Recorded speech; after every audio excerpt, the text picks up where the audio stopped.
ওয়ালাইকুম আসসালাম। প্রিয় দেশবাসী, আপনাদের মাঝে বক্তব্য রাখবে এখন আমাদের নেতা প্রিয় কালাসান। সে বোর্ডে জয় লাভ করলে কেড়ে নিতে পারে হয়তো আপনাদের প্রাণ।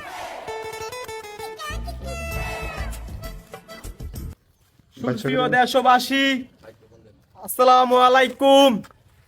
আমি এই এলাকার নবনির্বাচিত ৮ নং মোহাম্মদপুর ইউনিয়ন পরিষদের বর্তমান চেয়ারম্যান আপনাদের সবাইকে জানাতেছি আসসালামু আলাইকুম।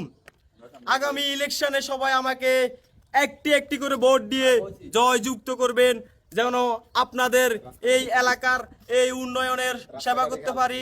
রাস্তাঘাটি যেমন খাল করতে পারি, ব্রিজ ভেঙে যেমন আপনাদেরকে অনেক কষ্টতে রাখতে পারি, এমনকি এই এলাকার সমস্ত সিঙ্গেল ছেলেদের জন্য আমি যেন উন্নত মানের কাজ করতে পারি, তাদের যেমন বিয়ের ব্যবস্থা করতে পারি।